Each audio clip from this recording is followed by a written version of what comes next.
మార్చి 2, 2024 ఉమ్మడి వరంగల్ జిల్లా హన్మకొండలోని అంబేద్కర్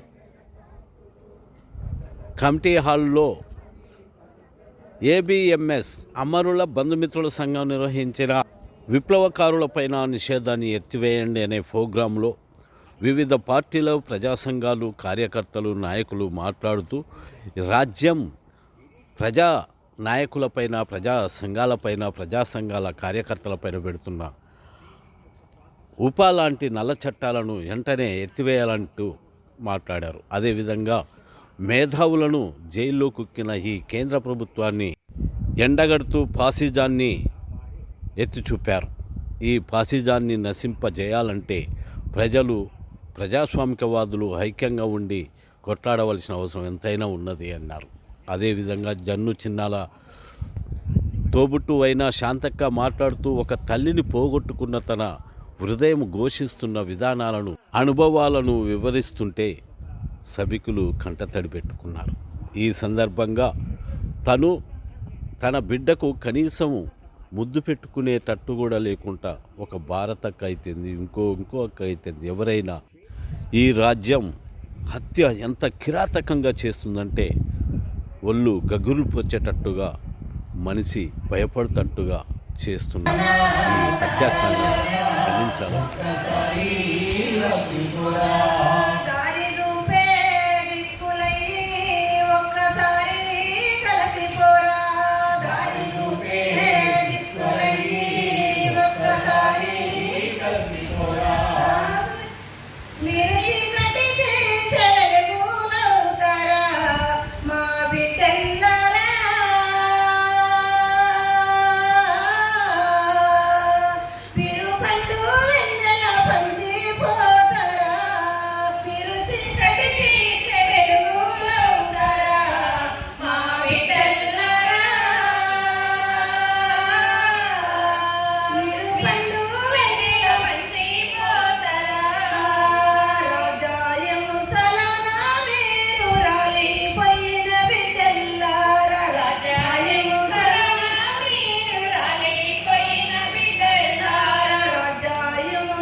ఇక్కడ చేసిన మీ అందరికీ ముందుగా నా అవసరం నిర్బంధం మీద మాట్లాడమని, నల్ల చట్టాల మీద మాట్లాడమని ఇవాళ అనుకోవడం జరిగింది. ఇవాళ మొన్న కాడ 88లోనే నేను కాడ కింద ఇదే వరంగల్ జైల్లో ఉన్నాను. నేను అప్పుడు కన్నాపురాన్ గారు ఉండేవారు. 13 రోజుల్లో నాకు బెయిల్ ఇచ్చింది. 3 నెలలు గ్యారంటీ అంటే 3 నెలలకు సరిపడా పుస్తకాలు అవి అన్నీ పట్టుకొని పోయాను జైలు, బట్టలు గీటలు అన్నీ. కానీ 3 నెలల్లోనే బెయిల్ వచ్చింది. కన్నాపురాన్ గారు చెప్పింది ఏంటి ఎందుకు పెట్టారని. ఓ ట్రేడ్ యూనియనిస్ట్ అయినా, నేను అప్పుడు కోల్మెన్స్ యూనియన్కి అప్పుడే జనరల్ సెక్రటరీ. అట్లా వివిధ సందర్భాల్లో వివిధ కేసుల్లో అంతకుముందు అనేక సార్లు అనేక లాకప్లో చాలా ఇక్కడ లేబర్ కాలనీ లాకప్లో విపరీతంగా వాలంటీర్ చేస్తే ఇప్పుడు జీవనాన్ని ఒక పిల్లోడు ఇక్కడ కిలాలో అడ్వకేట్, వాడి 8th క్లాస్, వాడిని కొడితే ఇవన్నీ వార్తలు తీరిపోయింది. బట్టలు ఇప్పండి అంటే ఇప్పకపోతే కొట్టి ఆ లాస్ట్కి మీరు మొండి వాళ్ళు తిట్టి అట్లా చేశారు. మెట్టవాడ మిల్కాలనీ పోలీస్ స్టేషన్ అంటే కాన్సన్ట్రేషన్ క్యాంప్. ఇక దాని తర్వాత హన్మకొండ పోలీస్ స్టేషన్. రాజ్య హింస మీద మాట్లాడుతున్నాం. ఇది రాజ్య హింస. ఎంతో మంది ఇండ్ల మీద దాడులు చేసుడు, ఎన్ఐఏ దాడులు కానీ, అక్రమ అరెస్టులు కానీ, ఇండ్ల మీద తల్లి కాకుండా పిల్లలు కాకుండా తల్లులను. ఇవాళ ఆదివాసీ మహిళల గురించి చూసుకుంటే గ్రామాలలో ఆదివాసీ గ్రామాలలోకి వెళ్ళిపోతే ఇదే 2016 మార్చి 1వ తారీఖున అమరావతి సృజన గురించి మాట్లాడేది కదా. ఈ దినమే మేము ఈ 2 తారీఖు నాడు అక్కడ ఉన్నాం. మా చుట్టాల చాలా పద్ధతి నుంచి ఇది నాకు గుర్తుకొస్తుంది. ఈ రోజు అక్కడ ఉన్నాం కదా. నిన్న ఆమెకు 8వ వర్ధంతి నిన్న జరుపుకున్నాం. చాలా గుర్తుకొస్తుంది.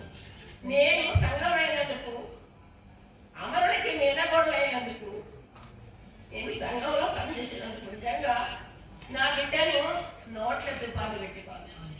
కడసర్వీసెస్ అనే ముఖం మీద ముద్దు పెట్టుకోలేకపోయినా అవన్నీ గుర్తుకు వస్తున్నాయి.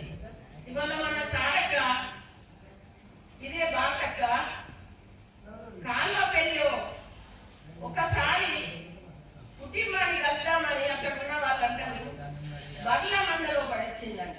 బర్లలో చిక్కుకుంటా అమ్మాడుకుంటా లేచి నిలబడుకుంటా ఏ బర్రె సాటి నుంచి వచ్చి వాళ్ళ అమ్మ నాన్నను కలిసిపోదామని వచ్చిందని ఆ రోజు వాళ్ళ అమ్మ దగ్గరికి ఇదే అమర్ల బంధుమిత్రుల సంఘం అది ABMS హైదరాబాద్ లో మీటింగ్ అయితే నేను కుటుంబాలకు అడిగిపోతాం కదా.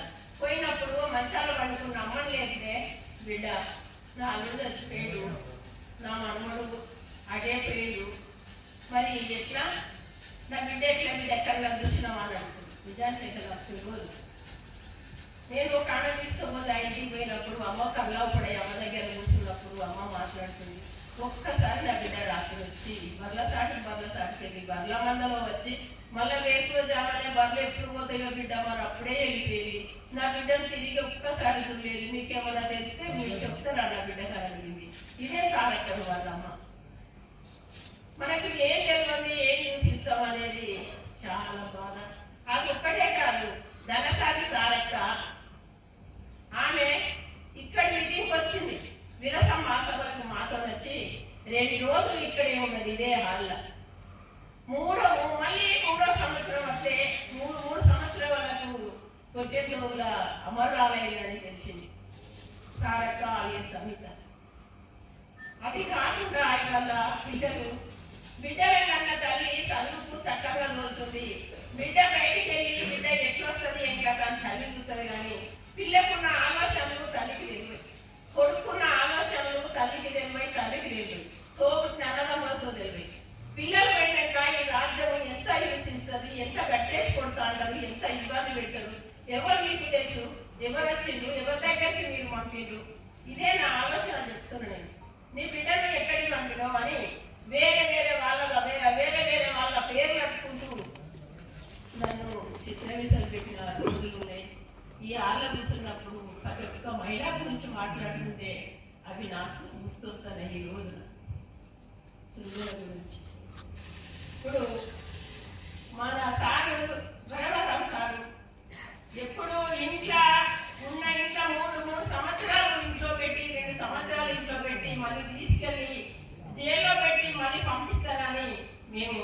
కుటుంబాలం అనుకున్నాం. కుటుంబాలం అనుకున్న విరసమైన సారు పెద్ద కవి మా కుటుంబాలకు అమరుల కుటుంబాలకు అండగా ఉన్నాడు అనుకున్నాం. ఆయనను మా కంటికి అవ్వపడకుండా చేసింది రాజ్యం. సాయిబాబా కాళ్ళు రెక్కలేవు, ఎండ ఉంటే ఆయనకు అక్కడే ఎండ, వర్షమైనా వర్షం దక్కడు, చల్లైనా చల్లం అనుకుంటాడు. ఆయన ఏం పాపం చేసిందండి అక్కడ పెట్టడానికి? ఆయనకైనా బేలు ఇవ్వదా ఈ రాజ్యం? ఈ రాజ్యం ఆయన ఇంటికి పంపరా? ఎన్నో ధర్నాలు ఎన్నెన్ని చేసినా కానీ సార్కు వేరు అంటూ ఇవ్వలేదు. ఈ రాజ్యం చాలా చేస్తుంది. మరి ఇప్పుడు సుధా మనకు ఇప్పుడు ఎవరు కిరణ్ చెప్తా ఉంటుంది, ఇంత ముందు దేవన్నపేట కిరణ్ అక్క ఎంతమందిని పంపించిండు. ఎమ్మెల్యే నాగరాజు గ్రామాలకు ఓట్లకు వస్తే నేను తిరుగుబాటు చేసిన, ఇంతమందిని కూర్చోకొద్ద కోసం ఇవాళ మా చేతులతో నీకు ఓటు వేయాలన్నందుకు ఆ పిల్లగాని మీద కేసేసిందట. అచ్చుత రాజ్యంలో భాగమే కదా, ఈ రాజ్యాధిస్థలో భాగమే కదా. ఆ పిల్లగాన్ని కోర్టుకు వేస్తే హైకోర్టు పోయినట్టు అని చెప్పాడు. ఎవరు? ఎమ్మెల్యే నాగరాజు. ఆయన మీద కేసు పెట్టి రోజు 4 సార్లు పోలీసులో ఉంటాడు. ఇప్పటికైనా మాకు ప్రజలను కానీ ప్రజా సంఘాల మీద పెట్టిన కేసులను, ప్రజా సంఘాల మీద పెట్టిన కేసులు ఎత్తి తీసుకోవాలి, ఎత్తి వేయాలి. ఆ రాజ్య నిర్బంధాన్ని ఎత్తి వేయాలి. ఇప్పుడు ఎంతమంది మీద ఉపా కేసులు పెట్టిందో మేము అడుగుతున్నాం. ఈయన రేవంత్ రెడ్డి ఇవన్నీ ఏమున్నాయని చెప్పిండు కదా, ఓట్లకు వచ్చినప్పుడు వాళ్ళు ఇవి ఆయన ఏమేమి హామీలు ఇచ్చిండో అవి అమలు చేయాలని మేము అడుగుతూ దీన్ని నేను ఊహించుకుంటున్నాను.